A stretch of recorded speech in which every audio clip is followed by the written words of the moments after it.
Buen camino. If experiencing nature is one of your reasons for hiking the Camino de Santiago, then this video is for you. Today, I will share everything you'll need to know for birding along the Camino Francés. I'll share my tips, I'll talk about all of the birds, and at the end, I'll share my 10 favorite locations for birding along the way. The Camino is a 500-mile pilgrimage from St. Jean Pied de Port in France to Santiago de Compostela in Spain. Catholics have been making this pilgrimage for centuries, and in recent years it has become a tradition for anyone celebrating various forms of self-discovery. One of my personal motivations for hitting the trail is connecting with nature, and I find birding along the Camino to be the perfect way to do this. Here are some reasons it may be perfect for you. Birds are a major part of any landscape, and knowing the local birds enriches what you are hearing and seeing. And believe me, the landscapes along the Camino are spectacular, and you will want to experience them as fully as possible. Second, if you are not from Europe, you will experience dozens of new and exciting species. Third, you'll be on the trail hours and hours, days and days, weeks and weeks, and you will want to find other ways to keep your mind occupied. 4, you'll probably get an early start each morning, and that is exactly when birds are most active. And 5th, connecting with people. I know that birding may seem like a solitary experience. You may not actually run into a lot of other birders along the way, but once people start seeing what you are doing, you're going to have people coming up to you left and right to tell you about the birds that they have been seeing themselves. And as a result, you will build an even larger Camino family. And this ended up being one of the most important parts of our Camino experience. We met so many people this way. Now, are there any reasons you may not want to bird along the way? Probably not, because it's so amazing, but I will give you a few minor reasons. This part of the world doesn't have the largest array of bird biodiversity, so you may end up seeing the same birds over and over again, which may not be for you. Really, we did keep seeing birds the entire way. Our final count was 99 different species. Next, you'll have walking goals every day, which will include timing getting to places and distances you want to travel, and slowing down to look at birds may not factor into that. Third, you might just be too tired. Walking about 15 miles every day under the hot Spanish sun takes a lot out of you. Number 4, this isn't a reason not to do it, but you're not going to find a lot of other bird enthusiasts out there as you hike, and it's often really fun to share these experiences with other people. And the 5th reason is that you'll need equipment to go birding, and birding equipment, binoculars and cameras, can be heavy, and you may not want to be carrying those items all the way with you. By the way, if you are a fan of birds or walking, go ahead and give this video a like. Now let's talk about how to prepare. First, decide how long it's going to take you. A full Camino takes a little over a month. We took 39 days. Make sure you have plenty of time at the end in case anything slows you down. Next, train. You'll be walking long distances every day. A few weeks before you start walking every day, as long a distance as you can, and for bonus points, put in some inclines because you're going to be walking up and down a lot of hills. We recommend hiking in the spring or the fall. That's when the temperatures will be great. Summer can get really hot, winter can get really cold. Also, in spring and fall, all of the accommodations and food options are still open and available to you. We also recommend spring and fall because that is when bird migration is happening. Lots of species coming through. Let's talk about equipment. If you want to be really casual about it, you can. You don't need to bring anything. You can just experience the bird sounds and what you can see as you walk along. But if you really want to spend some time and accurately identify the birds, you'll probably need a good pair of binoculars or camera. Both of these items can be really heavy, so I recommend bringing along a harness of some kind, or you can do like I did and I rigged my backpack. I put some clips on on my shoulder straps and I hung the binocular from that. It took the weight off of my neck and it made it a lot easier to walk. I wore my binoculars only in the morning when birds are most active, and then I would put them away for most of the day. I would only bring them out if I saw something new and exciting. And because of the weight, you'll probably want to choose either binoculars or a camera and not both. Every pound makes a big difference with all of those miles. Also, you'll want a way to record your birds. I am a notebook and pencil person, so I always had one in my pocket, a very small one, so it didn't take any room or weight. But phone apps like eBird and Merlin can also keep track of the birds that you see. Another thing birders like to have are guidebooks. I would say don't bring a guidebook because they can be very heavy and they take up a lot of room. If you can find a very small one, that might work for you. I used Merlin Bird app to help me with most of my identifications. Lastly, be ready for a wide range of temperatures. Be ready with sunblock, hats, scarves, whatever it takes to keep the sun off of you, and know that there will probably be some rain days also. Here's what my birding routine was.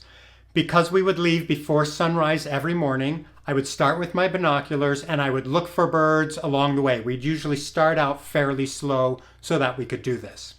After it started to warm up and the birds quieted down, I would put my binoculars away and only bring them out if I saw something different or unusual.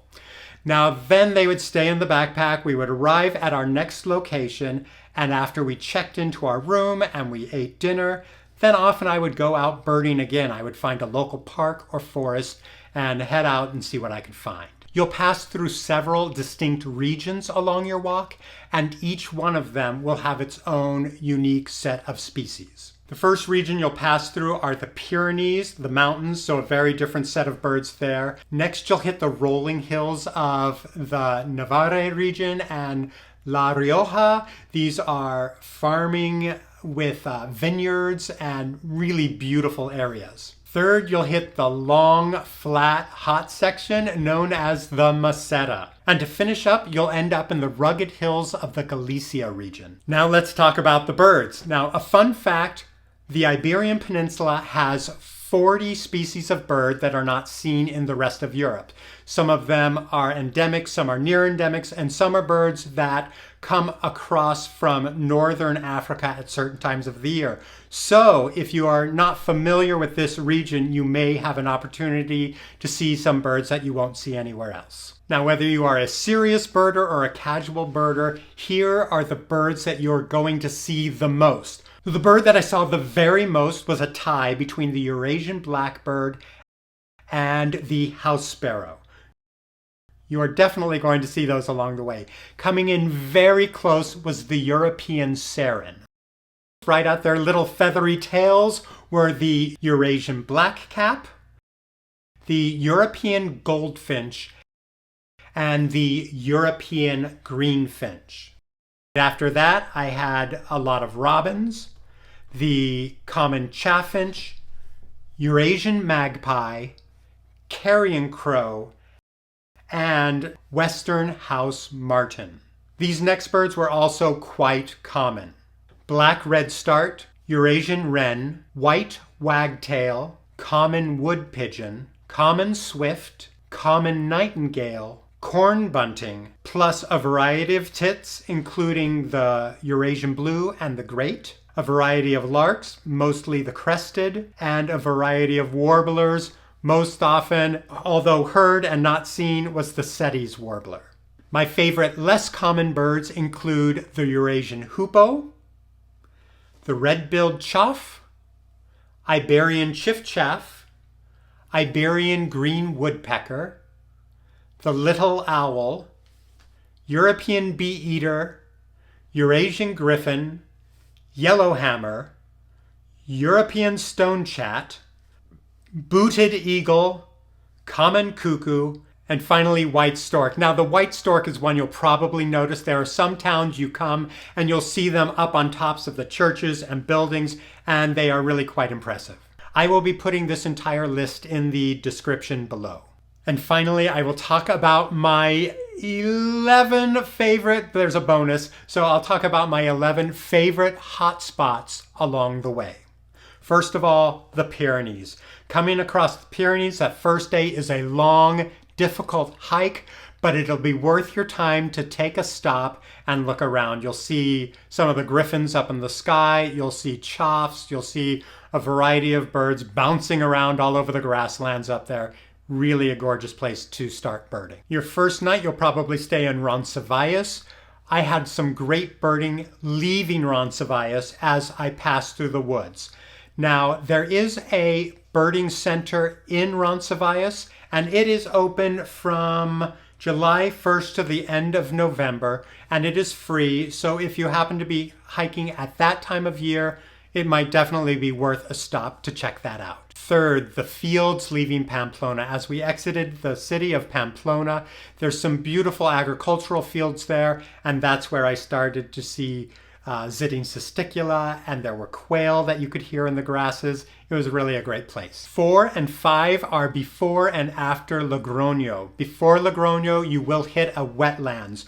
We did not actually get to stop there because of an injury in our party, so we passed by, but there is a terrific wetlands that is highly recommended there. After you leave Logroño, spot number 5, there is a park called La Grajera Park, and it is a beautiful park. The whole walk out of Logroño is beautiful. But there's this lovely park with a large lake and a wooded area, and that is where I found my Iberian green woodpeckers. 6, the woods before San Juan de Ortega. Now this is a long hike over a mountain, mostly through forest. So there was a lot of time. It rained on us most of the day, so I wasn't doing any birding through the forest. But after we settled into San Juan de Ortega, which is a cute little town, I went back into the forest to do some looking around and some birding, and I found a lot of great stuff. Lots of warblers that day. 7, Rio Arzanolon in Burgos. As you're walking into Burgos, you'll have 2 options.